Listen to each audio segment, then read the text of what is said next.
Alright mga amigos, hindi umano maipapayo ni newly crowned IBF World Super Flyweight Champion Andrew Moloney kay 3 Division World Champion Jesse Bam Rodriguez na sunggaban agad ang laban kay The Monster na Oya Inoue. Kahapon nga po na ibalita ko sa inyo na binigyan na ng taning ni Inoue hanggang Pebrero itong si Bam.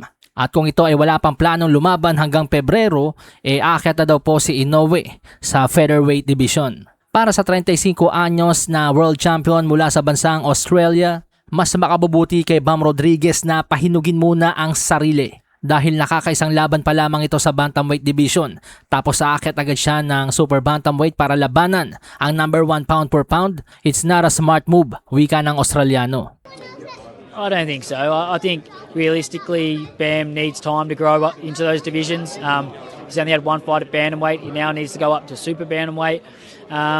I think he needs time to move up. Batid ni Moloney na marahil nag-aalala ang kampo ni Bam na kapag nag-antay pa sila ng matagal, baka mawala ang big payday na laban kay Inoue.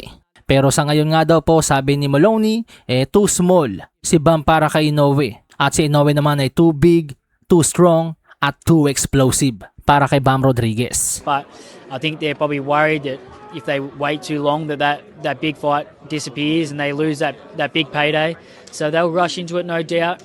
But I just think he'll be too small. And I see Inoue being too big, too strong, too explosive. Samantala sa iba pang balita, ayon mismo sa promoter ni Benavides na si Samson Lukovic, inaasahan na daw po na ngayong linggo magkakapirmahan ang sagupaang WBO and WBA World Cruiserweight Champion David the Mexican Monster Benavides at WBC World Cruiserweight Champion Noel Michaelian. At ang laban nga daw po ay planong ganapin sa Nobyembre. At sakali nga pong manalo dyan si Benavides sa laban, magiging 3 belt holder na po siya. Isang belt na lang ang kinakailangan at pwede ng koronahang undisputed champion. Pinaniniwalaan na hindi mo na aatupagin ni Benavides sa mga laban kina Beterbiev at Bivol, pati na rin kay Jai Opitaya, ang The Ring Cruiserweight Champion, dahil mas madali nga pong sungkitin ang pagiging undisputed ngayon sa Cruiserweight sa kadahilan ng hindi ganong kabibigat ang mga kailangang tibagin. Si Vidal Riley na may kartada ang 14-0 with 7 knockouts ay hinihintay ang magwawagi sa bakbakang Floyd Mason at David Nica sa August 8.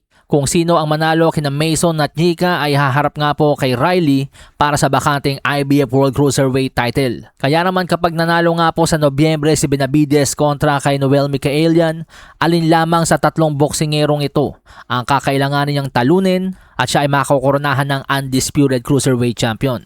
At hindi lang yon, sakaling maging undisputed nga po si Benavides at balakin niya ng labanan sa light heavyweight sina Bivol at Beterbiev, leverage po niya ang pagiging undisputed sa cruiserweight. Tsak na hindi po siya mababarat sa negosasyon. Kaya't masasabi natin na smart na galawan ito ng promoter at manager ni Benavides na si Samson Lukovic.